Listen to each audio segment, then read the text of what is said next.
On the promised day at a time long past, in other words a few days ago, I took it upon myself to study the buildings in video games. But what I realized in my last video is that I had the beta in my hands, so I decided to sell my kidney to get the full game despite all the criticism about its performance. With the mindset to fully enjoy this blood-curdling experience, I decided to spice up the game a bit, but then I saw what kind of monster I actually created. What I present to you is not just another playthrough, no anything but. This is a story of King Dedede. In the dark recesses of the character creation screen, I also attempted to create an amalgamation in the form of Kirby, not knowing that Waddle Dee is superior. Like any wise person, I deleted my save file and started over again. Perfection. It's a shame that Monster Hunter finally added a story, and the first thing I do is ruin it with our majesty. After an important conversation with the admiral of this game, you finally get to the good part of the story. I would like to explain why this is, but let's just don't. Luckily, we soon encounter some sandworms chasing a single chicken. So after King Dedede exceeds human limits with his leap and destroys the entire Dune franchise, we arrive at an important point in the story. Choosing a weapon was always a pretty tough decision to make, but with our Lord and Majesty to guide us, it's clear which path to take. The hammer.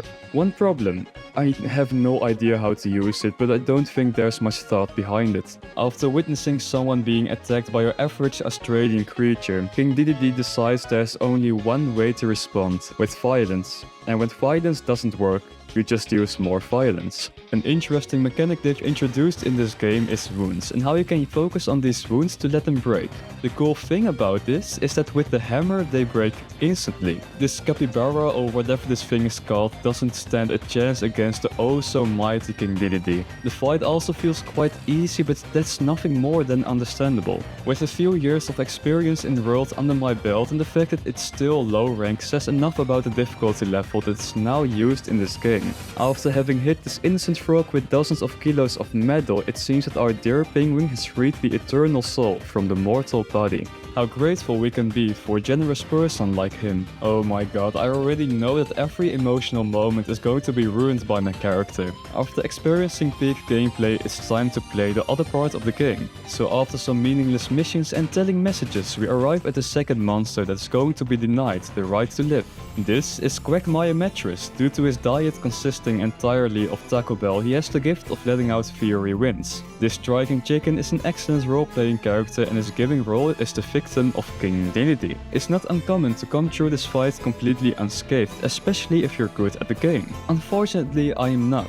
His steel attack hit a little too hard for me to put on the internet, so for now I'll just show you the good parts of the fight. The Quagmire has escaped from KFC, and it's time to bring him back. Getting beat up as a giant monster is bad enough, but when it's King Dedede that does it, it only gets worse. Apparently, you can choose a secondary weapon. With the logic that King Dedede can fly, or whatever the hell you call that, it made sense to me to bring back the insect glaive. Not for any reason, mind you. After visiting your average Iranian village, eating a British breakfast and getting some new drip, I thought it would be a good idea to talk a little bit more about the story, you know, maybe a few minutes into the video. There's a reason why we're trying to kill every monster in our path, and it's not so we can wear new Nikes. No, this kid over here fled his village after a dragon called the White Wraith attacked it. For some reason, it's our job to babysit him until he finds his family again, even if it's in the grave. Problem, no one knows about his people. Forget it. Time to take a trip to the woods. Sometimes I wish I could visit a forest like that. I know there are still forests in America that man has not yet done anything with. But then I realize what kind of animals can be found there, and I gain a little more appreciation for the few oaks that I usually see. For some reason, the water here is red. Just like with the Egyptians, God has punished the inhabitants here. I just hope that he forgot the punishment consisting of insect plagues. Oh no, I don't want to say I have arachnophobia, that's a pretty big word, but damn, those things are disgusting to me. The way they move with their legs, their gigantic body part in the back, and their speed is just nasty.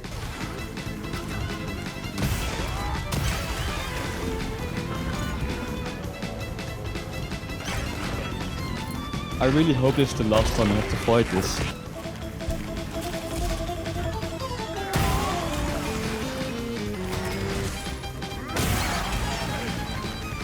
Oh, the rose is pretty nice. But even if a monkey wears a golden ring, it will still be an ugly thing. I never want to do that again. It's a really disgusting being. Let's just forget that ever happened. That's the healthiest thing to do, of course. Luckily, we also have other creatures in this game that are somewhat more visually pleasing. Like those things over here. They are really awesome, but don't let their appearance fool you. These creatures will hire you to kill others without hesitation, and the target is none other than speaking of apes, you might say he has some noble guesses. Do you guys think it's a bit windy? This fight isn't really gassing me up. Don't worry, I'll put an end to it. But you know what else has ended? My camp, and the village we just saw is next. The only way to stop this, of course, is to evacuate everyone, but the village elder refuses to do that for some reason, and will only believe it if a specific person tells her to. Now that's what I call storytelling. And it's a bit of a shame that the person in question has to experience the average Tuesday in Libya. It also reminds me a bit of the Diablos intro in Monster Hunter Worlds. This is a Balahura. I actually quite like it. It's a pretty interesting monster in general, and the way they handle the sandworm trope is kinda original, with the oil it spews and the tail as a drill. And they look pretty cute too. Let's kill it. I bet it still would make great pants. As you may have noticed, this video is not like any other video you'll see on my channel. If you take a quick look, you'll see that my channel is a mess when it comes to the videos I make. How I went from making algorithm videos to being a PNG tuber to a let's play channel is something you shouldn't ask me how it happened. I don't know myself. My goal is not to get a lot of views, otherwise I would make the same content that always works, but that's a bit boring. And that would be a pretty grim outlook on life. Think of these videos more as one big shit show. I do get a lot of comments that I yap too much, and this was made especially for you guys. A whole video with no content. I was feeling pretty generous today. And lo and behold, story and more story, and wow, an emotional moment completely ruined by my character. Fighting Doshagama always leaves you with two questions. Why am I doing so little damage, and what a dog doing? Unfortunately, I don't have an answer to the latter because this thing looks more like a bear. Now apparently there are rules for every type of bear. If it's black, fight back. If it's brown, lay down. And if it's red, you're dead.